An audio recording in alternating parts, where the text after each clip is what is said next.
Hello, നമസ്കാരം. Jose Kachappilly official ചാനലിലേക്ക് സ്വാഗതം. നിങ്ങൾ സ്വർണം വാങ്ങുന്നത് അത് നിങ്ങളുടെ ശരീരത്തിൽ അണിയാൻ വേണ്ടിയാണോ, അതോ ഒരു സേവിങ്സ് ആയിട്ട് അല്ലെങ്കിൽ ഒരു ആസ്തിയായിട്ട് സൂക്ഷിക്കാനാണോ?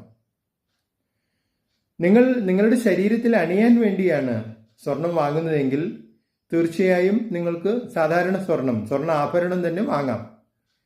എന്നാൽ നിങ്ങൾ ഒരു ആസ്തിയായി സൂക്ഷിക്കാനാണെങ്കിൽ, ഒരു സേവിങ്സ് ആയിട്ട് വെക്കാനാണെങ്കിൽ, നിങ്ങൾ വെറുതെ പണിക്കൂലിയും പണിക്കുറവും എല്ലാം കൊടുത്ത് ഈ സ്വർണം വീടുകളിൽ സൂക്ഷിക്കേണ്ട ആവശ്യമുണ്ടോ? കാരണം അതിൻ്റെ സുരക്ഷിതത്വവും ഒരു പ്രശ്നമാണല്ലോ. മോഷ്ടിക്കപ്പെടാതിരിക്കാനും മറ്റും അത് ശ്രദ്ധിക്കണമല്ലോ.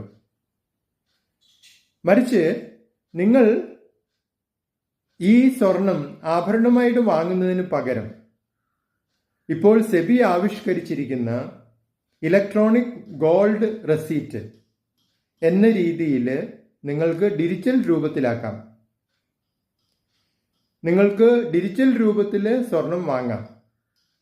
സ്വർണം ഡിജിറ്റൽ ആണെങ്കിലും അതിന് തുല്യമായ തുകയ്ക്കുള്ള സ്വർണം സെബിയുടെ വോൾട്ടുകളിൽ പ്രത്യേകം സൂക്ഷിക്കുന്നു.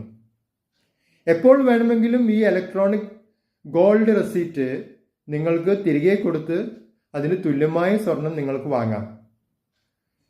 ഇനി ഓഹരി വിപണിയിൽ ഈ ഗോൾഡ് റെസീറ്റുകൾ വിൽക്കണമെങ്കിൽ നിങ്ങൾക്ക് എപ്പോൾ വേണമെങ്കിലും വിൽക്കാനും കഴിയും.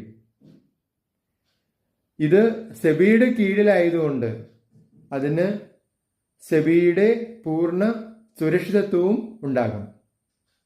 നിങ്ങളുടെ അഭിപ്രായങ്ങളും നിർദ്ദേശങ്ങളും അറിയിക്കുക.